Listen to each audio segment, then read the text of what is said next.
बुद्धि युक्तो जहाति उभे सुकृत दुष्कृते तस्मात् योगाय युज्यस्व योगः कर्मसु कौशलम। भगवान कृष्ण अर्जुन से कह रहे हैं कि हे अर्जुन, जो व्यक्ति भक्ति में संलग्न होता है ना, वो इस जीवन में ही अपने आप को अच्छे और बुरे दोनों प्रकार के कर्मों से मुक्त कर लेता है।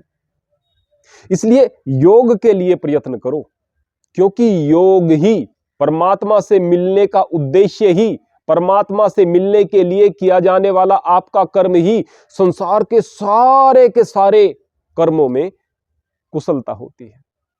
आइए इसको थोड़ा सा समझने का प्रयास करते हैं। यहां पर आया है बुद्धि युक्तो। बुद्धि युक्तो मतलब बुद्धि से युक्त। फिर यहां पर भक्ति में संलग्न क्यों कहा गया? क्योंकि जो व्यक्ति बुद्धि से युक्त है वही भक्ति में संलग्न होता है।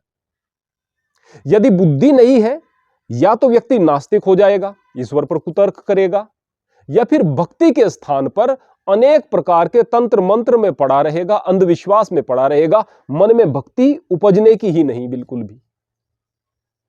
अब कहेंगे कि फला व्यक्ति बहुत मंदिर जाता है, बहुत प्रकार से कर्मकांड करता है, वह भक्त है। नहीं, भक्ति का मतलब होता है, भगवान कृष्ण पहले ही बता चुके हैं कि जो व्यक्ति मेरा अनन्य रूप से चिंतन करता है, हर वक्त जिसके मन में मैं चलता हूं, अर्थात परमात्मा से जिसका प्रेम हो जाता है, वह भक्त होता है। जो उस एक परम सत्ता से जुड़ जाता है वह ही भक्त होता है। हर वक्त मन में उसके प्रति प्रीति चलती है, वह भक्त होता है। और वह जो भक्त होता है वह दोनों प्रकार के कर्मों को छोड़ देगा। किस प्रकार के? पाप कर्मों को भी, पुण्य कर्मों को भी। अब आप कहेंगे कि पाप कर्मों को तो छोड़ दें, पुण्य कर्मों को क्यों छोड़ें? भगवान कृष्ण कह रहे हैं कि जो भक्ति में सच्चे अर्थों में लगा हुआ है वह इस जीवन में ही पाप और पुण्य दोनों से छूट जाता है। सीधे सीधे कह रहे हैं कि यदि परमात्मा की प्राप्ति करनी है ना, तो पाप को तो छोड़ना पड़ेगा, पुण्य को भी छोड़ना पड़ेगा। अक्सर हम कहते हैं कि भाई पुण्य कमाओ, पुण्य कमाओ। पुण्य कमाने का अर्थ क्या होता है?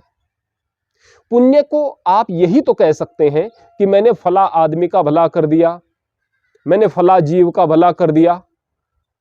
अब इसमें दो चीज आई हैं, मैं और मैंने कर दिया। मैं अर्थात अहंकार, मैंने कर दिया, यह अहंकार। जबकि आप तो अगली सांस के लिए भी मोहताज हैं। कल का सूरज आप देखेंगे या नहीं देखेंगे, इस बात की कोई गारंटी नहीं है। 10 कदम आप चल पाएंगे या नहीं चल पाएंगे, इस बात की गारंटी नहीं है। फिर भी कह रहे हैं मैंने कर दिया है, मैंने ये किया, ये किया, ये किया। तो यही तो आप पुण्य कहेंगे, इसी को तो पुण्य जोड़ेंगे। अब जहां पर ये मैं और कर्ता भाव आ रहा है, वहां पर परमात्मा की भक्ति का क्या नाम?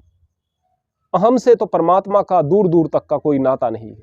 जहां केवल तू ही शेष रहता है वह भक्ति होती है, उसके अलावा कुछ नहीं।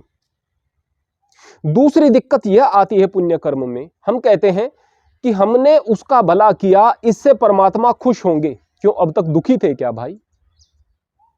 यानी खुश वही तो होगा जो अब तक दुखी होगा। दूसरी दिक्कत की बात क्या आती है कि हम यह समझ लेते हैं कि परमात्मा का सामर्थ्य कम है। यानी परमात्मा फला व्यक्ति को, फला जीव को सुखी करना चाहता था, नहीं कर पा रहा था, आपने कर दिया इसलिए वह सुखी हो गया।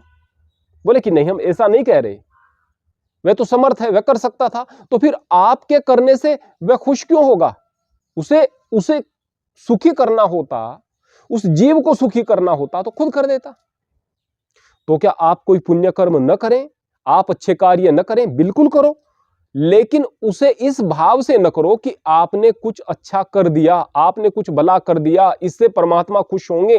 क्या भाव होना चाहिए? मेरे मालिक तेरी कृपा है, तेरी दया है, कितनी दया है तेरी कि मुझको माध्यम बनाकर तूने यह कार्य कराया। ऐसा भी तो हो सकता था कि जो सहायता पा रहा है उसकी जगह मैं खड़ा हुआ होता, जो सहायता कर रहा है यानी मैं, मेरी जगह वो सहायता पाने वाला कर रहा होता, वो गरीब, वो मजलूम, वो दरिद्र मेरे स्थान पर होता और मैं उसके स्थान पर होता। मालिक तेरी दया है, तेरी कृपा है कि तूने मुझे माध्यम बनाया है। यानी कर्ता केवल परमात्मा है। अब इसके आगे परमात्मा खुश होगा, दुखी होगा, इन सारी की सारी बातों को भूल जाओ। इसको कहेंगे निष्काम कर्म, अर्थात किसी भी प्रकार का कर्ता भाव अपने पास नहीं रखना है। जब कर्ता भाव अपने पास नहीं होगा उस वक्त आप पुण्यों से भी मुक्त हो जाएंगे और पाप से भी मुक्त हो जाएंगे। पाप आपसे होगा नहीं और पुण्य आपने किए ही नहीं, क्योंकि करता ही आप नहीं है। फिर भगवान कृष्ण कह रहे हैं कि इसलिए योग में लग जाओ, यानी भक्ति में लग जाओ, परमात्मा की प्राप्ति के लिए कर्म करो। परमात्मा की प्राप्ति के लिए कर्म किस प्रकार? क्या इच्छा यह हो कि परमात्मा की प्राप्ति करनी है? नहीं।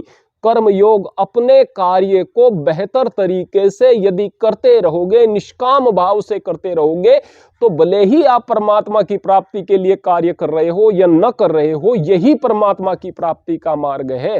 और यह जो परमात्मा की प्राप्ति का मार्ग है, यह जो योग है, यही सारे कर्मों में कुशलता है। सारे कर्मों में कुशलता, यानी कोई व्यक्ति कहेगा कि मैं बहुत अच्छा गायक हूं, मैं बहुत अच्छा कारपेंटर हूं, मैं बहुत अच्छा चित्रकार हूं, मैं बड़ा साइंटिस्ट हूं, मैं एक कुशल वक्ता हूं, मैं कुशल नेता हूं।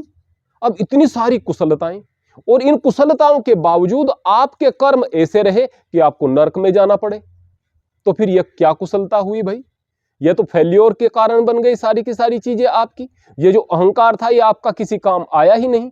ये इस संसार में काम आया, उसके बाद आप डूब गए, तो फिर यह क्या कुशलता हुई? इसलिए जो परमात्मा की प्राप्ति के लिए किए जाने वाले कर्म हैं, या वो कर्म जो कि आप परमात्मा की प्राप्ति के लिए कर रहे हैं, वही वास्तव में कुशलता है, क्योंकि वही आपको फाइनल एग्जाम में पास करेंगे, वही आपको परमात्मा की प्राप्ति कराएंगे।